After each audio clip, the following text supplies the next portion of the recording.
In a time when truth is increasingly rare and courage even more so, we are honored to bring you a conversation today with a man who has stood at the crossroads of both. Today, we are joined by Lieutenant General Michael Flynn, a 3-star general with over 33 years of service in the United States Army, former Director of the Defense Intelligence Agency, and former National Security Advisor to President Trump.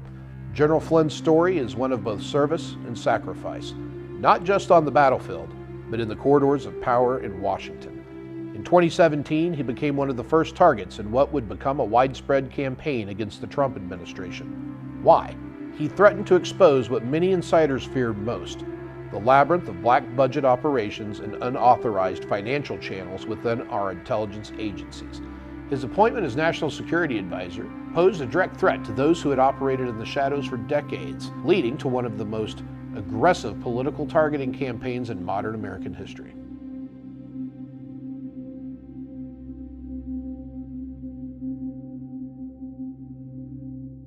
So, General Michael Flynn, thank you very much for taking the time to join us today. Absolutely. Definitely an honor and a privilege to be able to sit across from you and talk and pick your brain on some questions that I know our community certainly has. And before we get into those questions, I wanted to give you an opportunity to expand on some stuff I heard in your movie Flynn when you were talking about your love of the ocean and your love of surfing. And I did not really picture in my mind. Did you expect that when you saw that? I did not expect that at all. But it was not so much the fact that you said that you just were into surfing.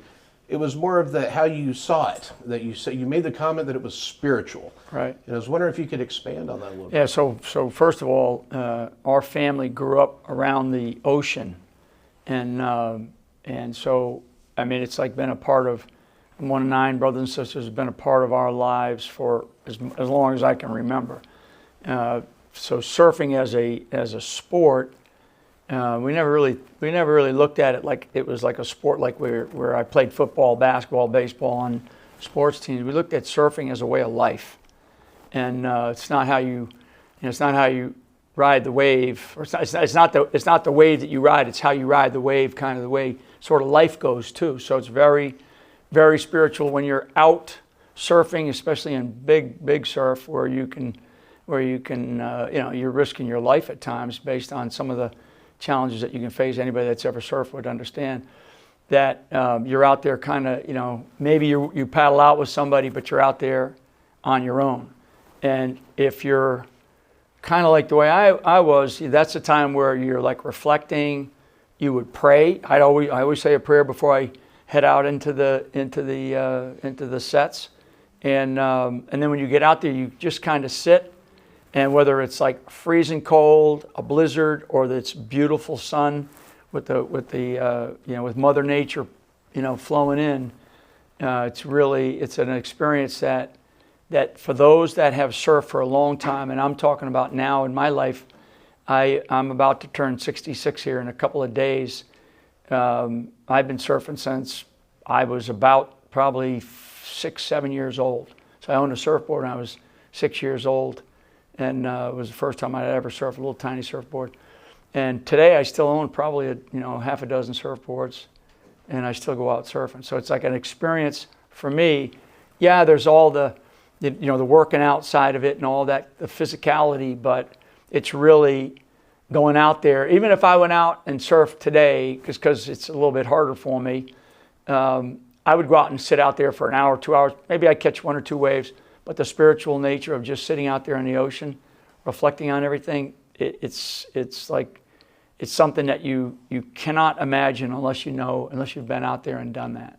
Is that what is, informed or driven your way of handling your life's challenges? Oh yeah, big time. In a lot of ways, because of the way that it causes you to reflect on all of the challenges that you're going to face, because when you come back from the ocean, right, and the whole thing about water is life, right? So when you think about water, I mean the spiritual nature of water, we get baptized with water, you get, you can become born again in some river or at some beach. I've seen those types of things in my life, yeah, so a lot of that stuff that occurred in my life, and as I continued on from the time I was a child all the way through even till today, surfing is a way of life.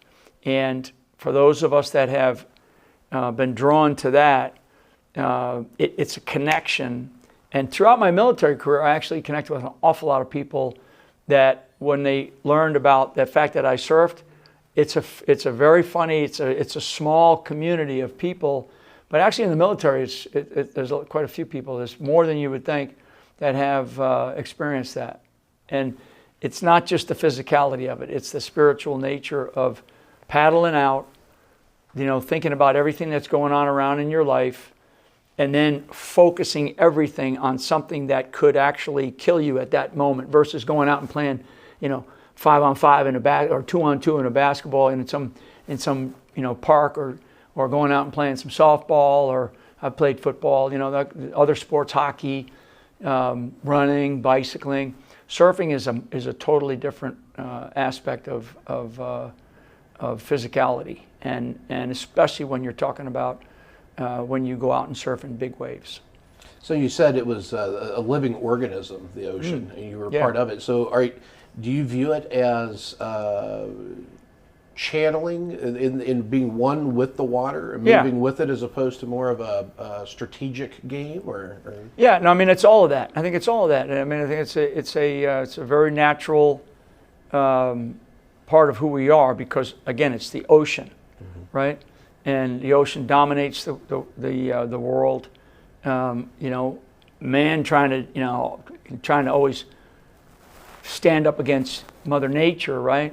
And I think that I've jumped out of airplanes a lot. I've done a lot of different things. I've jumped off of cliffs, bridges. I've risked different things. But the blending of who you are and then challenging the ocean is much different. I've surfed and I've been completely knocked out. Floated to the surface. Had to been pulled out of the ocean, right? Gotten, do you go back out? I mean, and it was like, yeah. I mean, so that challenge, when you challenge the ocean, I'm not talking about the fun days of going out and surfing in 3 or 4 foot surf. I'm talking about going out and really challenging the ocean and looking at places like surf breaks and going, oh my God, I'm going to go out. I'm going to paddle out in that, and it's immense. And you're like, it is going to challenge you to the degree that you probably have never, ever felt in your life. And I've taken people out who have never surfed before because they go, I got to go out and I got to try it, because they're athletic. And they get out there and they're just, I would say, I would always tell them, can you swim? How long can you hold your breath? I mean, I would train when I surfed quite a bit, and I lived in Hawaii when one of my assignments was 25th Infantry Division. So I would actually train to stay down below the water for at least a minute. That's a long time. You hold your breath for a minute. Now there's guys that can hold their breath for 2 minutes, 4 minutes. It's one of those things where when you lose to it, okay, like if you're able to champion a wave and you get an unbelievable a feeling, you're like, wow. But then when you lose to it, you have to succumb to it. Right, and that's hard to understand. But when you're forced down underneath the ocean, and you don't have any control, you're totally out of control. But you still got an attachment to a surfboard through your shock cord, and you're like, no control. You better then take control of that moment, and I've said prayers at that moment. Well, it's definitely served you well. I think facing the ocean is a great metaphor for the last several years that we have come through. We're now on the backside of that. I just watched the Flynn movie again. I watched it back over the summer when he first released it, and knew you were coming here, so I wanted to definitely check it out. I definitely encourage everybody. I think everybody going into the government right now ought to watch it. Honestly, I mean, if people watch it, they'll understand what is going on right now. It's going on right now. Again, we're going through it again. Well, that's really what I'm interested in talking to you about. You found yourself alone in the ocean, and the simple way I can put it is that you were the poster boy for being someone that is a threat to the status quo, and how that establishment that is the status quo deals with that. Yeah, I mean, people need to understand that the level, when you get to that level, right, and I'm talking about a very serious senior level of government official, and there, it's like what we're seeing right now. So for your audience and for everybody that watches this and whatever, and clips of it or these next few weeks, the dirt that's being dredged out of every single person's life, right? So, there's no dirt on Mike Flynn. I mean, I got to certain levels of a career, great military career. I'm out with, helping a guy win the presidency of the United States of America. I grew up in an era, and we won't get into all the different 60s and 70s and early 80s, but, and there's nothing there. So everything had to be created or made up, right? So because if you're not owned by the establishment or the quote unquote deep state, which is principally the CIA, it's not, there's a bureaucratic underlings, but it's really the CIA is probably the essence of the deep state, and their methods of controlling people are very clear, and I think a lot of people have learned that more and more in the last probably, these last 8 years. But they didn't have anything, so there was nothing there on Mike Flynn. What do we got on Mike Flynn, right? And I don't say that like to pat myself on the back that I'm, this perfect person. I'm not a Boy Scout. I'm very imperfect, but I have a purpose, and my purpose in life has always been service. And I was born on an Army base. My father's retired as a sergeant out of the Army, World War II, Korea War vet. Both my grandfathers were served World War I, World War II. I got my son still serving. So I mean, my life has been a life of service, and what I firmly believe in, whether people want to believe it or not, or like it or not, I believe that this country is always at risk. And so in order for us to maintain what we have for my children and my grandchildren, for your family, all the families of the people that love the country, you have to constantly sacrifice for it. You can't just, when I hear somebody say, well, I'm retired, I'm like, what do you mean? Are you dead? Are you going to stop living? And I'm just not designed like that. And that's not in my DNA. I wasn't raised like that. Doesn't mean that you can't go and have a good time and you go play golf if you served in the military. I got all that. But our nation is always at risk, and I saw it like nobody saw it, particularly in the latter part of my career. And I would say in the last 10 years prior to leaving the military. So the last 10 years of the wars that I was in, and a lot of your audience was probably in, Iraq, Afghanistan primarily, but I was in different, if you look at throughout my career, I saw different things, but the last 10 years of my career, so the last third of my career, I'm looking at all this and I'm going, man, this is bad. This is really bad. And I felt it in the, in the sort of the first decade of this new century, so probably the 2008 time frame, let's say 2008 to 2010 time frame. And I'm looking at all this and I'm saying, man, this is bad. So my whole purpose up to that point then, I felt like we actually could get out of the wars that we were in, if we had some decisiveness and were allowed. So now I'm going into other positions that were much more influential.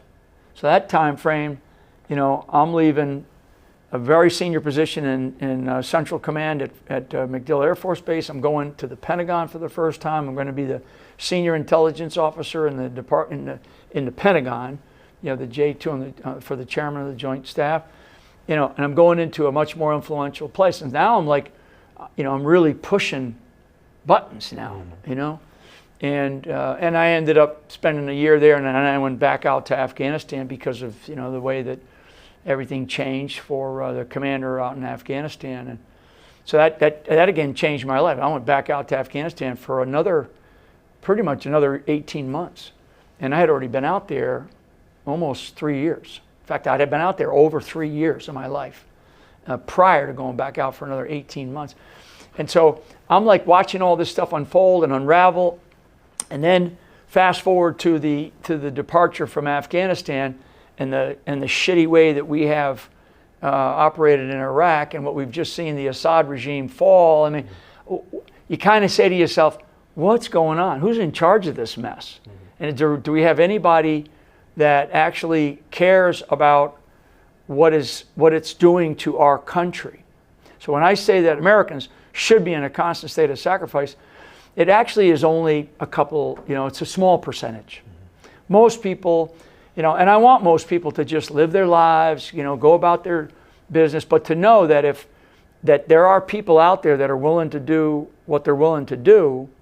And so you can't just go, okay, nice little pat on the head for those. That means that those people have got to figure out ways to give back to them, whether it's prayer, through their churches, through their communities, or through the encouragement of the American people. But when the government begins to turn on the American people, which is what has happened, okay? And that government started to turn on the American people, not because Donald Trump came down the escalator. It started to actually turn, probably in the mid-90s. When I look back, because I like history, when I look back at moments, I'm like, okay, I can see those moments when we started to, now I'm kind of digging more into the military side, but when I started to see the cultural movement in the country shift from one of patriotism, that being patriotic was a good thing, flying the flag was a good thing, not worrying about what, not caring too much about what your neighbors did, but, you wanted to make sure that the government wasn't too deep into your lives, all these kinds of things. So the cultural shift in this country really was in earnest, and I would say probably in the early 1990s. Now you can go back and we can have a debate about 50s, 60s, but really at that time in the military, the cultural shift there, and we all live with it. If you served in the military after 1994 time frame, we had the don't ask, don't tell policy. That's right? So we all accepted it and give a shit, but it was don't ask, don't tell.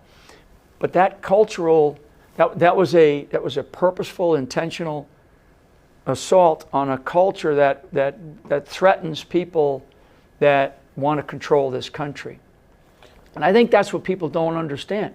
That everybody goes, what's all this Marxism, communism, what's all this fascism, what's all this talk that we hear today?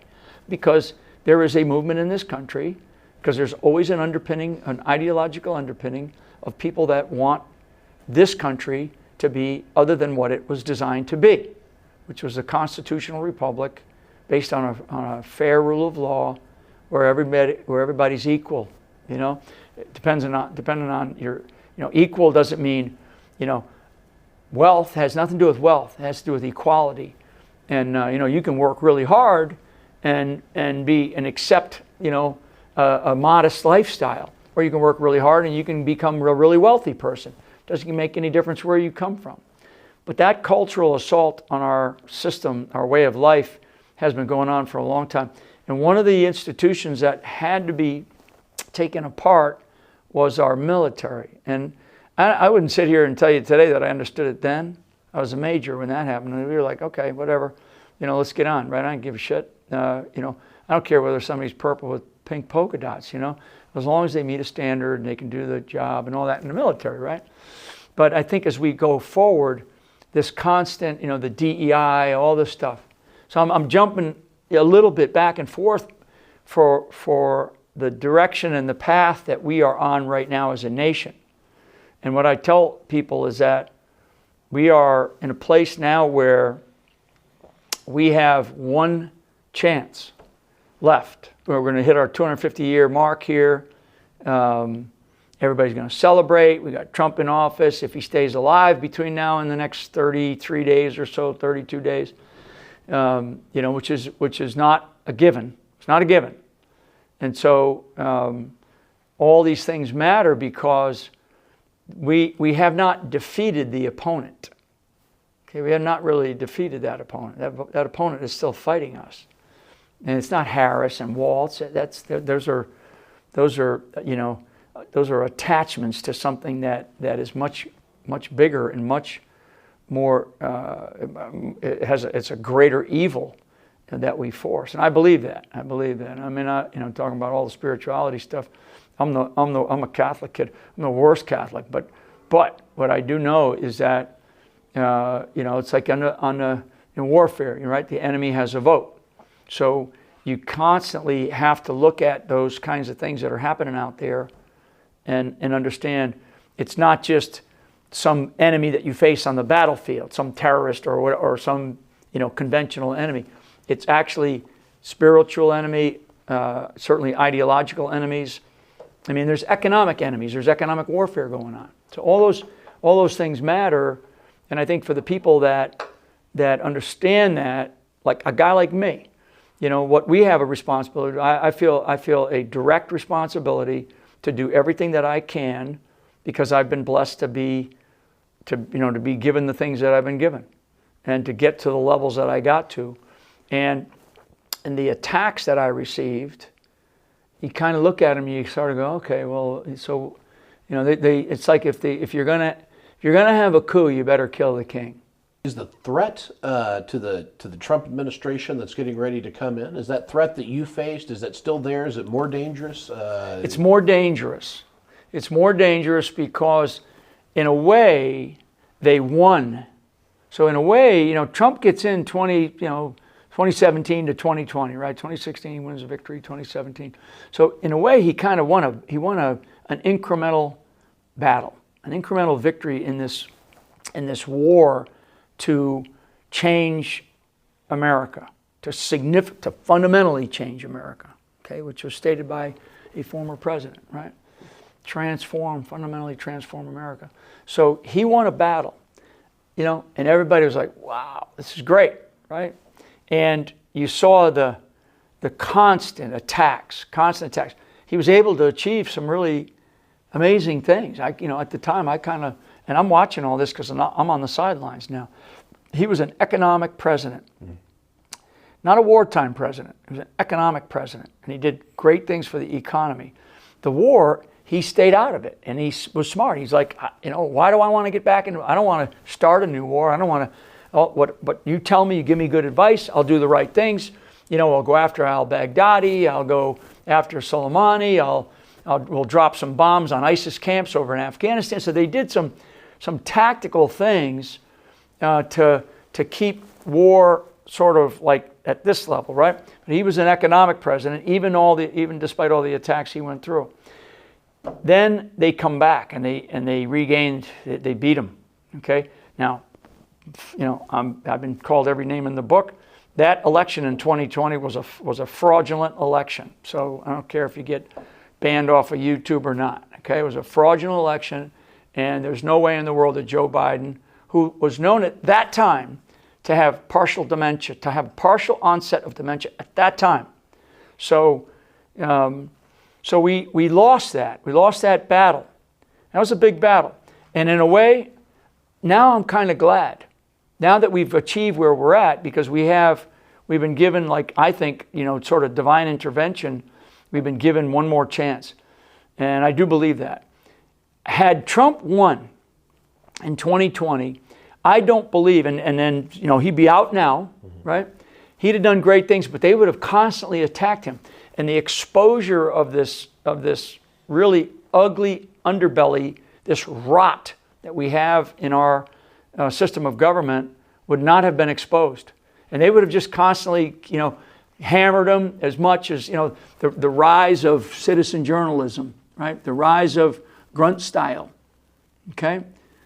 Because you guys haven't been around that long, right? I mean, really, when you think about it, you've created a great brand, but also you're part of of something different in this country. You're part of a movement of people in this country that said, hey, enough is enough, and we're going to come together in our own ways, whether it's through veterans groups. You can't be like, you can't pretend to have well, we're biased on, we're going to be apolitical. Bullshit, right? If you're apolitical, that means that it's like General Grant. You're either a patriot or you're a traitor. So what camp do you want to be in? You want to be in the camp of patriots? That doesn't mean we have to agree on the battle plan. It just means that we have to agree that America is the shining city on a hill, and that the Constitution is our bedrock, right? But if you don't believe that, then that was kind of Grant's mindset, right? So if you don't believe that, then what do you believe? So you don't want to be American the way America is supposed to be, right? So there's a lot to unpackage there, but the exposure of what was created over these last 4 years by people like your organization, by people like me, by others that are out there that have been fighting tooth and nail and saying this is bad, right? The World Economic Forum, right? Our whole Reawaken America tour. I mean, I actually started to go back with my wife the other day. We were talking, and in the last 4 years, I have traveled to over 300 cities or towns in this country. For like what? To make sure that people understood that we have one more chance. And so if I did my little part, I feel good that I did what I did, because we're like talking about water. We're like this raging river. Like we're here in Western North Carolina. We're just on the outskirts of Asheville, I think, or we just visited Black Rock. You've seen where the rivers flowed, right? Well, America is like that drowning person in that river right now. And every so often for the last 4 years, we were kind of coming up. That person could swim. We were actually given, the grace of being able to stay alive and breathe every so often and then go back under. And we felt like, man, we're like a drowning man, okay, in a raging river heading towards either a wall or a waterfall or something that was going to kill us, okay? And the banks, are really, they're way, it's a wide river. So you're stuck in the middle and you're flowing really fast. So the metaphor of America, that's where America was at. And so the American people said, we got to throw ourselves a life raft, and Donald Trump is the guy. He's the guy in this moment of history. He is such a historical figure. We're not going to have another one like him. We haven't had one like him since Abraham Lincoln, and I'm not sure when the next one will be. Maybe another 100 years, maybe another 300 years, if we last as a nation. So we have this historic moment in time. Essentially, by the grace of God, a life preserver was thrown out into that person drowning, rushing down that river, and now America is hanging on. But that river's still rushing. If we don't get our shit together here in these next, frankly, I don't know, year and a half, and take the action that's necessary, the action that it will come with consequences, then I fear that we will lose the opportunity that we've been given. And I mean, the miracles that have happened to put Trump back in office, I think it's only the second president in the history of the country that's been able to come back, with a break and come back. And then, of course, by the grace of God, they tried to turn his head into a red mist, right? So anyway, we're in one of these places where we must take the opportunity. The people of this country, there's no retirement. I don't want to hear about people retiring. I don't care how old you are. I don't care what you have. Do not give up until this country is secured to at least another point in time where we can go and say, okay, I can see another 100 years of surviving. Okay, I think we can get to our 350-year anniversary as a constitutional republic. That's not guaranteed. It's not guaranteed. And if we don't have people that believe that, and then are willing to go to the gates, right, and fight for it, then we will not get there. Do you think the American appetite is there? I think it is with a larger body of people, a larger percentage than maybe 10 years ago. And I think it's because so many people, my sort of fingertip feel of the operational environment, the sentiment of the American people is really pretty good. And I actually think that the American people finally realized that we really were at risk here. It feels like we've woken up from a bad dream. Hey, I mean, Donald Trump, if he lost, and I say this, to all these audiences that I'll probably say this until he, finishes, that had he lost that race, he'd be in prison right now for the rest of his life. 26, I mean, as it is, the judge that is in that case, he just moved his sentencing 4 years. Yeah. So they're not done. And that's why I say, like I said the day after the election. So I went home that night about 4 o'clock in the morning, got up, drove, sat there as I'm driving back up to my house with my wife and a couple others, and we're sitting there and I'm thinking, okay, so what happened, right? Because it's never about the moment, it's about what's next, okay? And that's how my mind thinks. So I looked at it and I made the comparison, and I wrote about it, and I've spoken about it. I made the comparison of D-Day, like the D-Day invasion, right? So the American people, we attacked on D-Day. Here it is the day after, right? So D-Day +1, right? If you think about the Normandy invasion, D-Day +1, we were up on the cliffs of Normandy. We're breaking through the hedgerows. But we can't, it's a long way before we can declare victory over Europe, right? Still got bridge over the Remagen. You got the battle of, the Bastogne battle. I mean, you got all kinds of other things that are going to happen between the day of the victory, the beachhead, right? And now we got to get to a place where we can declare victory, right? And I don't personally believe that day will ever come.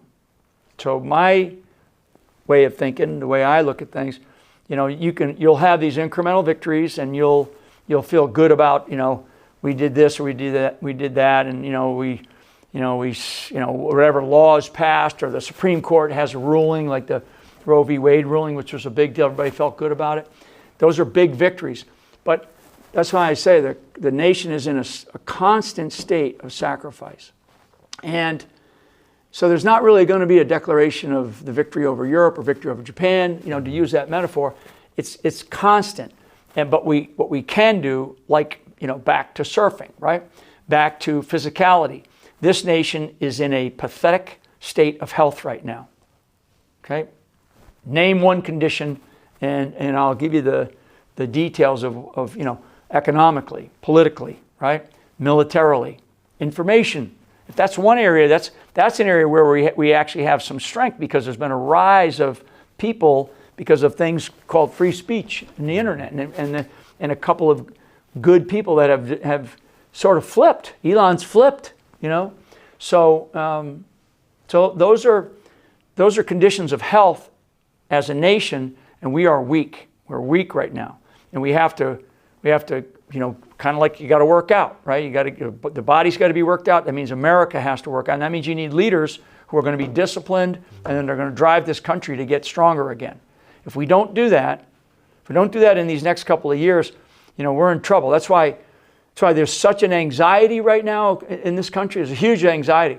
And part of the anxiety is to do something, to take action, right? And, because of where we were just at, Black Mountain Children's Home, I wrote one thing down, and it was while we were sitting in the office, right, with Jimmy. And for anybody that doesn't know about Black Mountain Children's Home, they need to. Unbelievable. What a talk about shining city on a hill.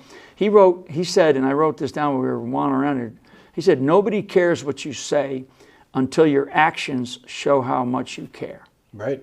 And it's action that the American people want right now. It definitely seems that way, and I definitely want to take the opportunity to cover one more topic, because I know our time is limited, but I think it builds on that. This confusion that we're in, everything seems chaotic. Well, at the same time, it seems like we are on a better trajectory. Like, we've had this cultural manipulation that has happened over the years. I was in the military came in '92, so I saw exactly what you're talking about. It feels like we are aware of that now, but now we have other crazy things like UAPs and drones over New Jersey. We're having the government tell us it's hobbyist enthusiasts. Like, what do you make of that? Yeah, I personally believe that it's that we're threatened right now by enemies. I do believe that we do have that there are probably some up there that are maybe they're counter drones, but I've been told by good people, and some maybe I'm speculating, but I'm also going based on what I have read, seen, heard, and been told by good, people who are inside the government, that there is a threat that is posed against this country, and as it stands right now, it appears to be on both coasts. The one thing that I do know about drones, and I know a lot about drones, I've been dealing with drones since the mid-'80s. Okay, so I have a long history of unmanned aerial vehicles and drones, and in peacetime and in war, the development of them, the capabilities on them, the application of what they're capable of doing. The United States military has every capability to shut this whole thing down. The frequency spectrums that they operate on, we can control. We can shut them down, right? I am not for the talk about, well, people should just shoot them down, start shooting them down. That's wrong, because you're talking about shooting things down over populated areas, and you miss, a bullet goes up, bullet comes down. So we have to use good common sense. I do think that the American people should be like hugely upset at the government. I mean, the pathetic response by the spokesperson we were talking earlier about out of the Pentagon, going, well, you got to, if it was, if these are just drones, like kids' toys, and why is it classified? Right. Well, you got to go talk to Congress. I mean, we're not fools here as American citizens. So number one, the United States of America has the full capability to be able to do anything that they want with the frequency spectrum that those things are running on right now, and to be able to shut them all down immediately. And I mean drop them right out of the sky within seconds, okay, within seconds, if they want to do that. So there's something there.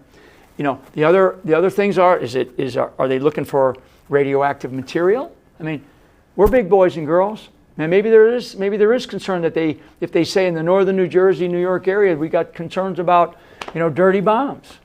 Whoa, so now what? Do the 23 million people in the metropolitan area of New York start unasked in the area and driving west? I mean, if they need to, why aren't they doing it now? That could be chaotic, right? Exactly. So just be honest with us, and let's quit the games, right? Because this is not a game. This is the lives of the American people, and we are sick and tired of the lack of transparency from the government. I understand classified things, and I understand sensitive things that need to be classified for purposes of, not giving away something that you might do against an enemy. I got that, but this is right here, right? So I honestly, I wish I were in charge. Sprinkle fairy dust over me, in 24 hours we'd have this shit fixed. No, fixed. Is there but we're not right now, and we have another 33 days, and I think for everybody out there that watches this, well, the one thing that because people feel like I don't know what to do. What can I do? If you can do nothing else, pray for that man that just won the election, that his safety, and frankly the safety of his family members. Okay. Right.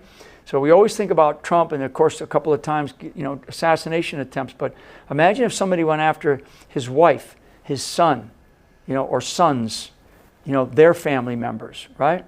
I mean, you never think about that. We always think about the guy, and he's protected under this bubble of security, but there's a lot of other people that are in his life that he loves, and everybody knows those are targets as well.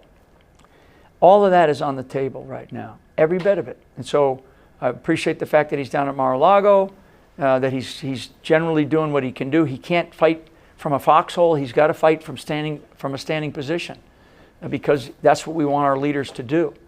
And frankly, as he moves into the presidency, knock on wood that he gets there, he's got to be ready to take action on day one, because that's what the American people want. They are listening to what everybody says, but they care mostly about what leaders do. And I think that's kind of where I'm at. Absolutely. Well, thank you for sharing your wisdom. It's great. With us, great. Awesome. Thanks for traveling around with us today. Absolutely. And for everybody else, if you have not yet seen the Flynn movie, it is available for rent or purchase on Amazon Prime. I highly recommend that you take the time to watch that movie if you've not yet. It definitely adds a lot of context. You can go to flynnmovie.com, flynnmovie.com, and it's easy to get. It's great. All right. Thanks again, John. Super. Appreciate All right, you. brother. Thank you. Take care. This has been Gaslighting the Warfighter. I'm your host, Will Wisner. The Grunt Foundation continues fighting for those who have served. Support our mission at gruntfoundation.org/donate. Stay strong, stay vigilant, and keep moving forward with purpose.